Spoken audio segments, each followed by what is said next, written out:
वालेकुम, कैसे हैं आप लोग? उम्मीद करती हूँ आप सब लोग ठीक होंगे, खुश होंगे, खैरियत से होंगे। और जिस किसी ने अभी तक मेरा चैनल सब्सक्राइब नहीं किया, सबसे पहले अपने चैनल सब्सक्राइब करना है, वीडियो को लाइक करना है। और ये इसलिए करना है क्योंकि आई नीड योर सपोर्ट। और थैंक यू सो मच। और आज की जो वीडियो है स्पेशली उन लोगों के लिए है जिन्होंने प्रीवियस 28 डेज़ में यानी 1 मंथ में मुझे मेरे वीडियोस पे सब्सक्राइब किया। जी हाँ, जो अभी मैंने दोबारा से स्टार्ट किया वीडियोस बनाना। व्यूज़ नहीं है 60-70 ज़्यादा से ज़्यादा, अभी तक 100 पे भी कोई वीडियो एक दो वीडियोस गई है जिन पे 100 व्यूज़ हैं, अदरवाइज़ 60-70 हैं। लेकिन मुझे इस बात का अफसोस नहीं है, कोई टेंशन नहीं है। कतरा कतरा दरिया बनता है, मेरी फैमिली बढ़ती जा रही है, सब्सक्राइबर्स बढ़ते जा रहे हैं, तो ऑटोमेटिकली व्यूज़ भी बढ़ेंगे अगर मेरी किस्मत में है, मेरी नसीब में है। लेकिन इससे बढ़कर ये है कि जो मेरी वीडियोस चल रही हैं वो चल रही हैं कि जहाँ पे मैंने कीमो पे बात की है, जहाँ पे कीमो के साइड इफ़ेक्ट्स पे बात की है, जहाँ पे मैंने कैंसर ट्रीटमेंट पे बात की है। और जो प्रीवियस 245 मेरे सब्सक्राइबर्स आए मेरी इन्हीं वीडियोस पे आए। तो आप सबका थैंक यू सो मच दिल से। 245 सिस्टर्स ने या ब्रदर्स ने या जिस किसी ने भी मुझे सब्सक्राइब किया है मेरी वीडियोज़ पे, आप सबका थैंक यू सो मच। एक महीने में 245 सब्सक्राइबर्स बड़ी बात है मेरे लिए। और ये वो सब्सक्राइबर्स हैं जिन्होंने मेरी कैंसर ट्रीटमेंट की वीडियोस पे मुझे सब्सक्राइब किया है। तो इट मीन्स कि मैं ये जो ट्रीटमेंट अपनी मैंने शेयर की प्रीवियसली, या जो अभी आप लोगों की क्वेरीज और कमेंट्स का मैं रिप्लाई करती हूँ, अपना एक्सपीरियंस शेयर करती हूँ, वो आप लोगों को पसंद आ रहा है। ज़ाहिर सी बात है, बंदा सब्सक्राइब तब करता है जब वो वीडियो देखता है, उसके दिल को लगती है, उसको अच्छी लगती है, तो फिर वो सब्सक्राइब का बटन दबा देता है। तो आप 245 लोगों का थैंक यू सो मच दिल से, मेरी फैमिली का हिस्सा बनने के लिए।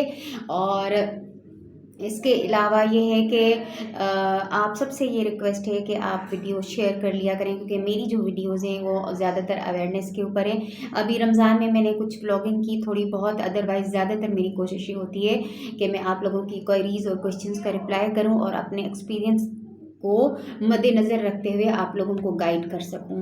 तो अभी भी जो है मेरे पास आज एक तो 2-3 बातें आज मैंने आपसे शेयर करनी। एक तो आपका थैंक यू कहना था 245 लोगों का जिन्होंने इस मंथ, रमज़ान के मंथ प्रीवियस मेरी वीडियोस पे मुझे सब्सक्राइब किया। और दूसरा एक क्वेश्चन आया है, वो ये है कि उन्होंने लिखा है कि मेरी को, अब वो मेरी उनकी वाइफ है, मदर है, सिस्टर है, को ने आगे लिखा हुआ नहीं है, शायद वो लिखना भूल गए, को जो है ना अपेंडिक्स का कैंसर है, उनकी एज 60+ है और उनको डॉक्टर ने कीमो सजेस्ट की है, लेकिन हम नहीं लगवा रहे क्योंकि डॉक्टर ने ये कहा है कि बचने का आसरा फिर भी नहीं है। तो अब मैंने वहीं पे उनको रिप्लाई किया था कि अगर डॉक्टर कह रहे हैं आपको, मैंने उनको ये रिप्लाई किया था कि आप डॉक्टर से कंसल्ट करें, अगर डॉक्टर कह रहे हैं कीमो लगनी है तो आप लगवा लें। फिर उस पर उन्होंने रिप्लाई किया कि नहीं, डॉक्टर ने ये कहा है कि कीमो लगवा लें फिर भी बचने के चांसेस नहीं है क्योंकि स्टेज 4 है। लेकिन मैं आपको ये बता दूं, विल पावर होनी चाहिए, हिम्मत होनी चाहिए। बहुत सारे लोग 4th स्टेज से भी रिकवर हो जाते हैं। मेरी अपनी फ्रेंड है जिसका मैं अक्सर जिक्र करती हूँ, साजिदा, जिसकी वजह से मैं हॉस्पिटल पहुँची, मेरा कैंसर डायग्नोज हुआ और उसी ने मेरा अपॉइंटमेंट लिया था। उसके हस्बैंड को 4th स्टेज जो है वो स्टोमक में कोई कैंसर था और काफ़ी टाइम तक उनको पता ही नहीं चल रहा था कि कैंसर है। एडमिट थे, बहुत ज़्यादा उनकी कंडीशन डाउन हो गई थी, वो व्हील चेयर पे थे, मतलब वो उठ भी नहीं सकते थे, खाना पीना सब बंद था, टेम्परेचर रह रहा था उनको। लेकिन अचानक जो है फिर जब टेस्ट हुए तो पता चला कि उनको कैंसर है, वो भी लास्ट स्टेज पे। आज अल्हम्दुलिल्लाह वो बिल्कुल हेल्दी है, उसने सर्वाइव किया। और जैसे मैं अभी भी मेडिसिन पर हूँ, 1 साल हो गया, 4 साल और मेडिसिन खानी है। वो उनको कोई इंजेक्शन नहीं लगता, वो कोई मेडिसिन नहीं खाते, वो परमानेंटली बिल्कुल ठीक हो चुके हैं, कैंसर फ्री हो चुके हैं। तो 4थे स्टेज का ये मतलब हरगिज़ नहीं है कि वो रिकवर नहीं कर सकते या सर्वाइव नहीं कर सकते। अगर उनका इम्यून सिस्टम स्ट्रांग है, वो कीमो बर्दाश्त कर लेते हैं, तो फिर वो सर्वाइव भी कर सकते हैं। तो इसके अलावा आप बेहतर जो है आप लोग आपस में जो है वो सलाह करें, मशवरा करें कि क्या करना चाहिए, उनको कीमो लगवानी है या नहीं लगवानी है। लेकिन मैं ये सजेस्ट करूँगी कि जो आपको डॉक्टर कह रहे हैं आप वो फॉलो करें, क्योंकि ज़िंदगी मौत अल्लाह के हाथ में है, डॉक्टर्स के हाथ में भी नहीं है, वो सिर्फ कोशिश करते हैं। ठीक है। और इन्हीं कई आपका ही एक और कमेंट था कि मैंने कीमो कहाँ से करवाई थी। तो जनाब मैं इससे पहले प्रीवियसली वीडियोस में बता चुकी हूँ, लेकिन चूँकि अभी मेरे न्यू सब्सक्राइबर्स आ रहे हैं और शायद उन्होंने मेरी प्रीवियस वीडियोस नहीं देखी हैं, तो मैं अगेन बता देती हूँ। मेरा जो कैंसर डायग्नोज हुआ था वो जो है डॉक्टर जो है वो मैंने लियाकत हॉस्पिटल में दिखाया था और अल्ट्रासाउंड मैंने डाउ से करवाया था।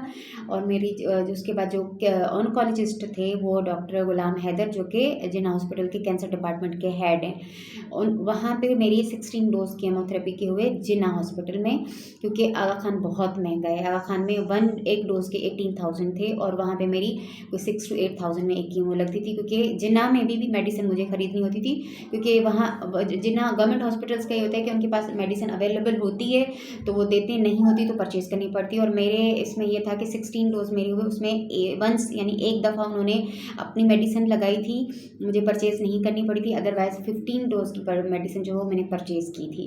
लेकिन ये कि फिर भी रीज़नेबल है 6 से 8,000, लेकिन प्राइवेट हॉस्पिटल्स में बहुत ज़्यादा उस वक्त लास्ट ईयर 18,000 जो है वो था कीमो के चार्जेस थे आगा खान में, और अब 25 तक चले गए हैं। तो ये है कि जिन्ना बहुत अच्छा उनका स्टाफ है, फुल एयर कंडीशन वो हॉल है पूरा, जहाँ पे वो सोफ़े और चेयर्स लगी हुई होती हैं जहाँ पे कीमो लगती है। स्टाफ बहुत कोऑपरेटिव है, खड़े एक सेकंड के लिए वो नहीं बैठते, जो भी ड्यूरेशन होती है कीमो की, और जो सुबह से 2 बजे तक। और उसमें बहुत बुरी-बुरी चीज़ें हो रही होती हैं, केमोथेरेपी जहाँ पे हो रही होती है, मेडिसिन रिएक्शन कर जाती है, किसी की चीखें निकल रही होती हैं, किसी का ब्लड निकल रहा होता है, कोई वॉमिट कर रहा होता है। तो मैं सैल्यूट करती हूँ सारे स्टाफ को कि वो एक पैर पर खड़े हुए होते हैं और बहुत कोऑपरेट करते हैं। और मेरी पूरी कीमो में, फर्स्ट कीमो में मेरे हस्बैंड मेरे साथ गए थे, उसके बाद 15 डोज जो है मैंने अकेले लगवाए थे।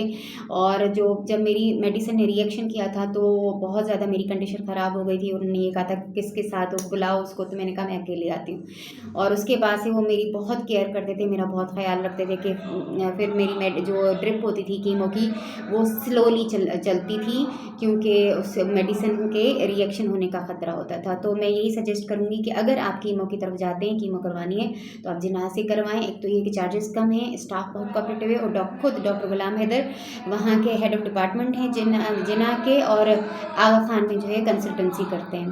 बहुत ज़्यादा शोर की आवाज़ आ रही है पड़ोस से, तो मेरे ख्याल में वीडियो एंड करती हूँ मैं, मिलते हैं नेक्स्ट वीडियो में। और मैं डिस्टर्ब हो रही हूँ, इसलिए बहुत ज़्यादा आवाज़ आ रही है पड़ोस से। तो अपना बहुत सारा ख्याल रखिएगा, दुआ में याद रखिएगा, चैनल सब्सक्राइब कीजिएगा, कोई भी सवाल हो ज़रूर पूछिएगा। मैं इंशाल्लाह आपके हर मैसेज का, आपके हर सवाल का सुकून से बैठ के रिप्लाई करूँगी, और इस तरह वीडियो बना के करूँगी ताकि आपके अलावा और दूसरे लोगों को भी जो है फ़ायदा पहुँचे और अवेयरनेस मिले। और दूसरी बात ये है कि वीडियो को शेयर करना नहीं भूलिएगा, क्योंकि ये एक अवेयरनेस है, मैं चाहती हूँ बहुत सारे लोगों तक पहुँचे। तो मिलते हैं नेक्स्ट वीडियो में, अपना बहुत सारा ख्याल रखिएगा। अल्लाह हाफ़िज़।